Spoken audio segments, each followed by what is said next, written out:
Good day everyone, my name is Rizaldo J. Caliso Jr. from Caloocan City Business High School, and today I will continue the discussion about the introduction of investment.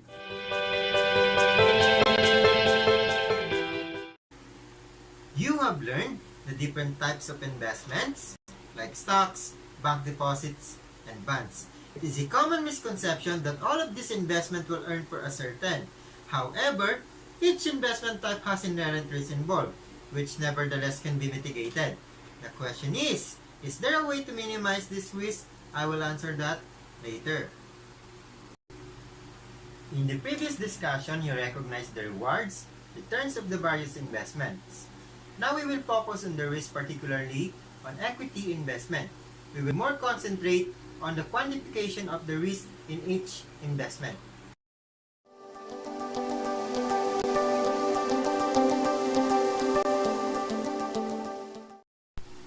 Today, we will measure the risk of the different types of investments.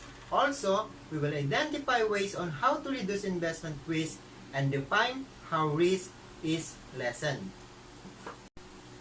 To start, let us see the difference between low risk, low return investments and high risk, high return investments.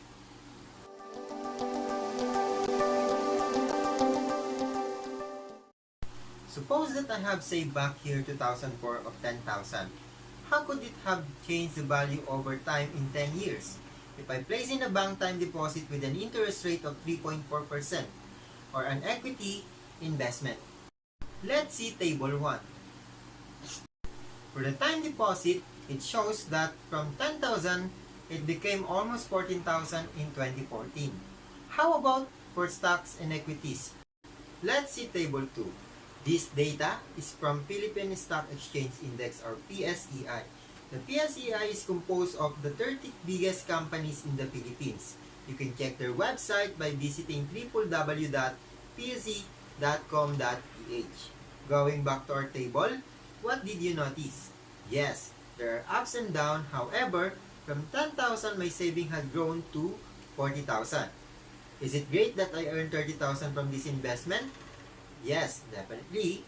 Investment follow a high risk, high return principle.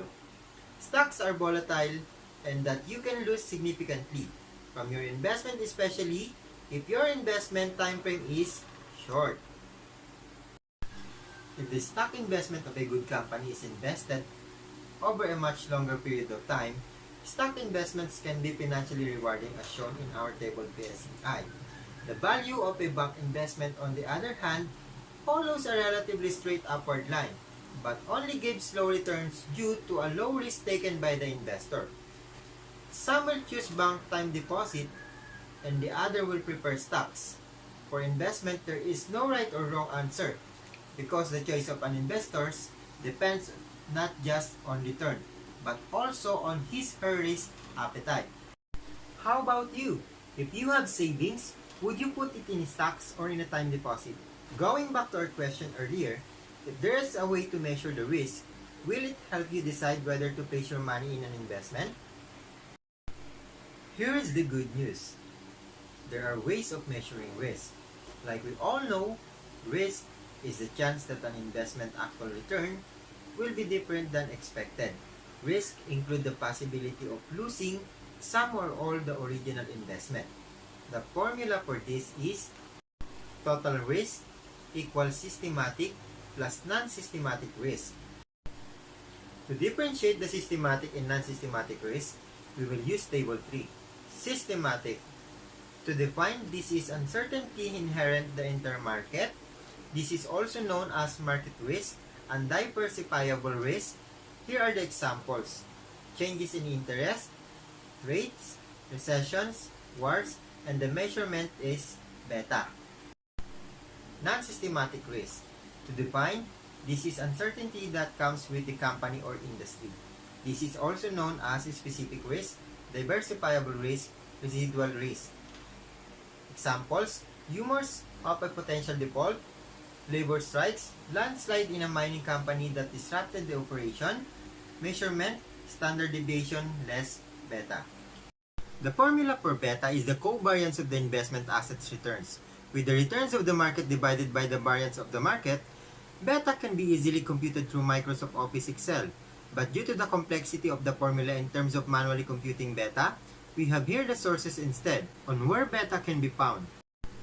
Or, you can download pre-stock beta calculator spreadsheet at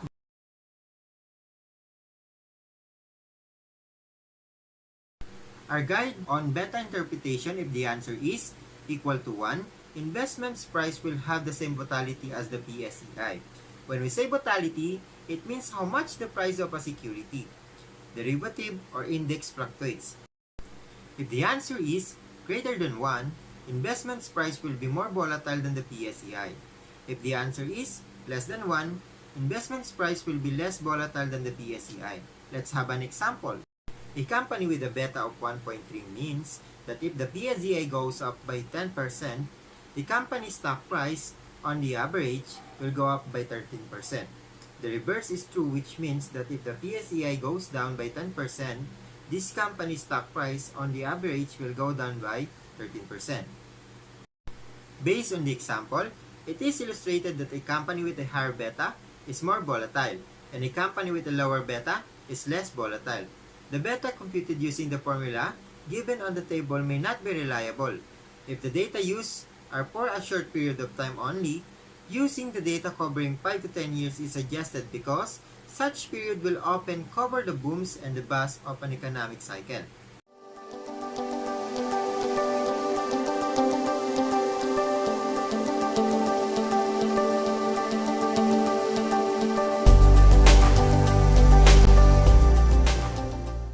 Example, the previous stock price is 10,000 and the current stock price is 11,427.60. Using our formula, how much is the return? So our solution will be return is equals to current stock price 11,427.60 divided by previous stock price 10,000 less 1. The answer will be, or convert it in the percentage, that will be 14.3%.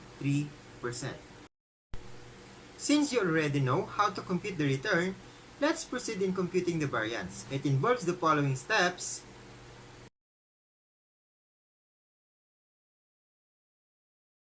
Let's have again an example. This table is the following returns pertain to the years indicated for stock X.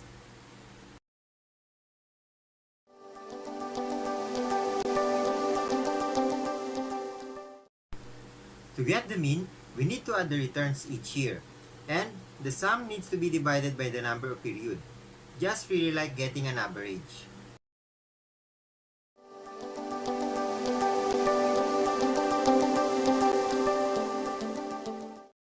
Get the difference of each return and the mean like this table.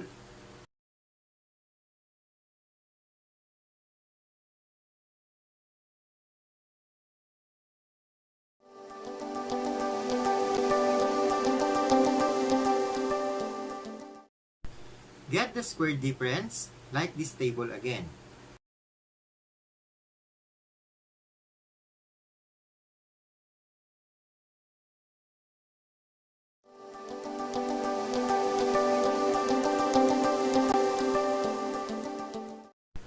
Fourth step, add the square difference.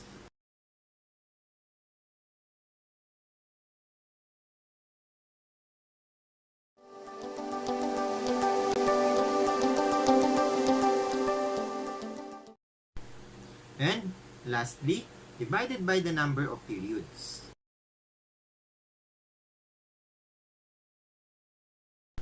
The standard deviation is equal to the square root of the variance. The standard deviation of the returns of stock X is equals to 5.48%. The greater standard deviation of the returns, the greater is the risk of the single asset. Assets should be compared based on both risk and return. The coefficient of variation is a simple risk return measured to compare various assets. It is computed by dividing the standard deviation of returns by the mean return.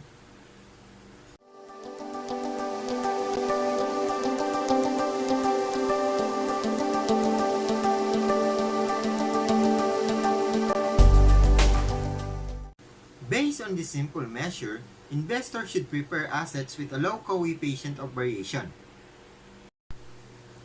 To minimize investment risk, an investor has to have a diversified portfolio.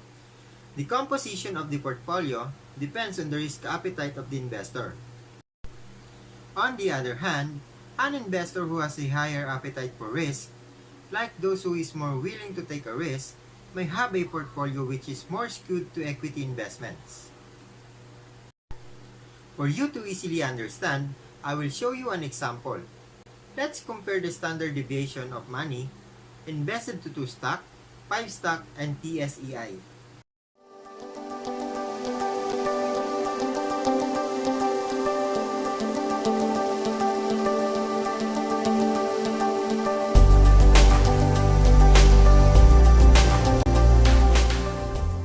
You will notice that the standard deviation computed for a portfolio goes down. As the component stock increase in number, notice that TSEI has the least volatility because it is composed of 30 stocks.